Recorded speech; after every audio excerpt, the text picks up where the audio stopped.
中东那边的冲突啊，全世界都在盯着看，这场针对伊朗所谓的速决战到底会打成什么样？就在3月9号，美国《华尔街日报》突然发了一篇长文，按理说中东现在是热火朝天啊，你《华尔街日报》应该多分析分析中东局势对吧？结果这篇报道话锋一转，直接扯到了中国头上。这报道里啊有这么一段话：若北京方面下令对台湾发动军事行动，而美国选择出兵介入，美军将需要大量的导弹与弹药，以打击穿越台湾海峡的中国舰队，并应对解放军密集的空军与海上火力。因此，美军导弹库存与补给能力被视为可能影响战局的重要因素。听出弦外之音了吗？这哪是新闻报道啊？这分明是美国精英阶层发出的一声凄厉的哀嚎啊！意思就是，别在中东瞎折腾了，地主家也没余粮了，再打下去啊，咱们连干涉台海的最后一点本钱啊都要赔光了。这10天的战事，到底把美军逼到了什么绝境？今天呢，咱们就结合几位网友的评论，给大家算一算这笔美军永远还不清的债。有个评论说啊，这简直呢就是国际笑话。美国和以色列联手打了10天啊，连一个被制裁了几十年的伊朗都搞不定，还有脸说什么台海？国际原子能机构早就说了，伊朗没有核武器计划，美以借口都不占理。现在战事呢陷入了僵局，简直是自取其辱。这位网友，你这巴掌扇得太响了。咱们来看这10天美以联军打出了个什么辉煌战绩啊？以色列国防军啊，天天在推特上吹牛，说打击了伊朗多少个导弹发射场和指挥中心。结果呢，伊朗根本没有伤筋动骨啊，反倒是伊朗军方公布的战果极其硬核。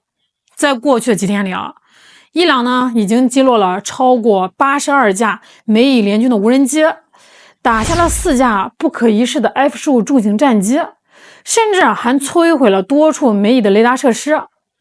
大家知道打下4架 F-15意味着什么吗？这就意味着美军在中东绝对的制空权神话破灭了呀！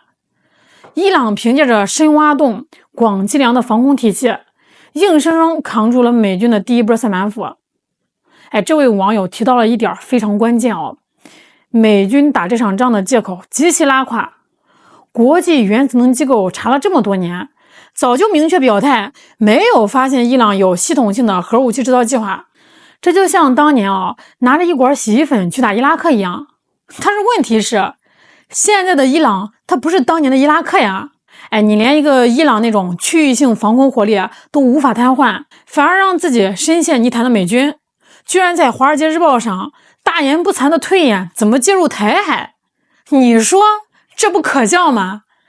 还有评论说，特朗普嘴上喊着弹药无限，实际心虚得很啊，用几百万美元的拦截弹去打伊朗几万块的摩托车发动机无人机，这根本不是战争，这是在给美国的财政放血啊！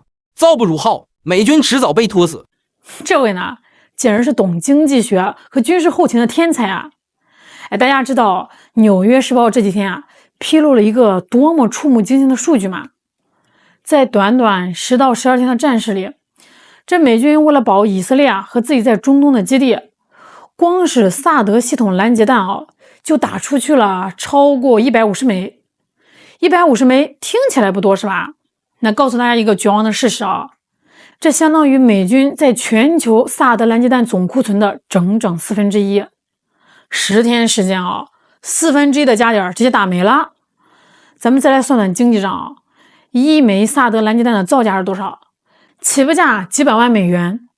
那美军用这么昂贵的导弹去拦截的是什么东西呢？是伊朗的见证者136自杀式无人机。这种无人机粗糙到什么地步啊？它用的就是民用摩托车级别的活塞发动机，在天上飞的时候发出那种拖拉机一样的突突声单台造价甚至不到2-3万美元。大家想想伊朗花了几万块钱放出去一架带着炸药的大号航母，美军雷达一响，吓得赶紧发射一枚价值几百万美元的顶级防空导弹去拦截。拦住了，美军亏个几百万；没拦住吧，美军基地被炸，亏几千万。这就叫不可承受的成本交换比啊！这根本不是对等的战争啊，这是一场单方面的财富绞肉机。更要命的是什么呢？是这个美军的爱国者防空导弹啊。这个美军呢，原本在全球有大概5000到6000枚的爱国者库存，结果这个中东战火一开，加上之前这个俄乌冲突的消耗，这12天直接把库存干掉了一半啊！特朗普在3月6号紧急把波音、洛克希德马丁这些军火巨头叫到白宫开会，拍着桌子要求把这个产量翻2番，还向国会申请了500亿美元的紧急预算。但是这有用吗？没用啊！之前我们也说过特朗普这是虚张声势，武器生产不是你今天印了500亿美元的钞票，明天呢导弹就从流水线上蹦出来的。美国现在的军工产业早就经历了严重的去工业化，你缺这个熟练的高级焊工，你缺固体火箭发动机的特种材料，甚至你造导弹需要的部分稀土零件还得从中国进口。军火商就算把工厂的机器滤冒烟了，这一年呢也只能造这个几百枚。而要把消耗掉的爱国者库存给填满，五角大楼自己评估过需要整整10年时间，拿10年的产能去填10天的消耗。美国拿头去跟底蕴深厚的东方大国打。有评论说了这哪里是干涉台海啊，这分明是保命要紧。韩安美早就曝光了，美军把驻韩的爱国者都调往中东了。为了一个以色列美国已经把第一岛链的底裤都给扒了，这个时候还来画台海的大饼，会有神呢？这位朋友说到点子上了。华尔街日报为什么现在急眼了？因为他们发现五角大楼正在干一件极其危险，甚至可以说是战略自杀的事情，拆东墙补西墙。那大家真的以为美军在全世界的兵力是无限的吗？大错特错。为了支撑中东的战事填补巨大的防空火力缺口，美军呢已经开始在全球范围内抽调兵力。韩国媒体早就痛心疾首的曝光过一旦中东战争拖过5周，驻韩美军的爱国者和萨德系统就得被成建制拉走。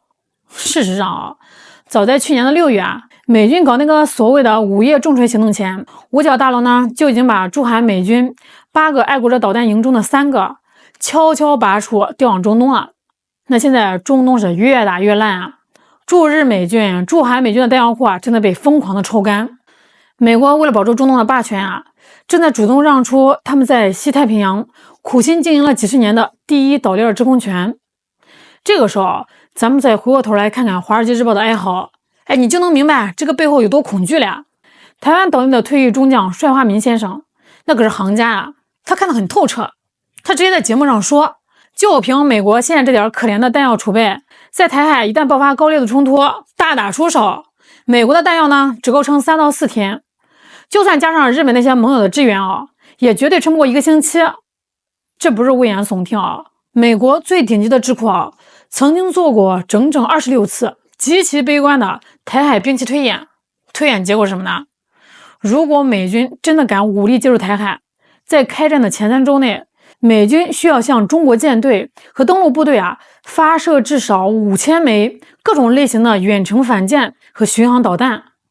可是美军目前最倚仗的远程反舰导弹1年的产量才多少？区600枚。你1年造600枚，开战3周你要打5000枚，这完全是杯水车薪一旦开战美军的轰炸机将会在几天内沦为没有牙齿的老虎，只能眼睁睁看着解放军完成战略部署。那分析完了美国的虚弱，咱们再来说说华尔街日报真正恐惧那个梦魇，中国人民解放军和中国恐怖的工业能力。美国现在还在为1年生产几百枚导弹而焦头烂额，而咱们中国呢，我就给大家报一组足以让五角大楼夜不能寐的数据。目前解放军拥有约2500架各类战斗机。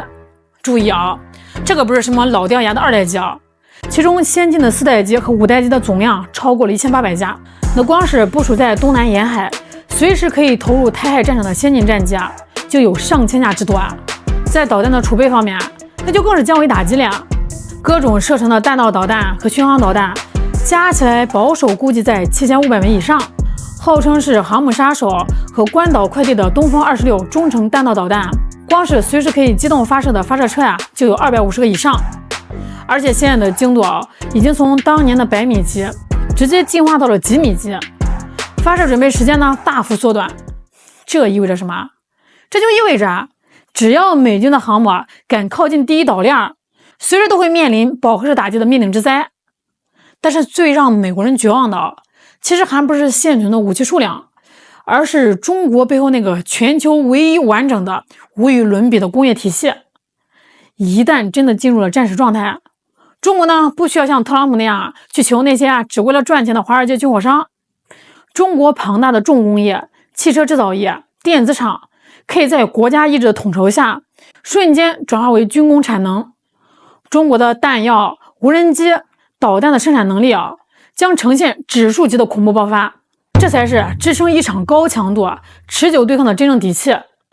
美国呢连个被封锁的伊朗都搞不定，还妄想用已经见底的弹药库去威慑工业实力比自己强几十倍的中国。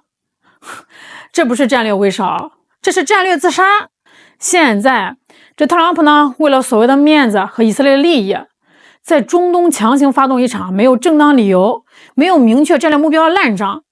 这不仅是在疯狂透支美国的军力更是彻底透支美国的全球公信力。这盟友们是怨声载道看着被抽空的弹药库瑟瑟发抖。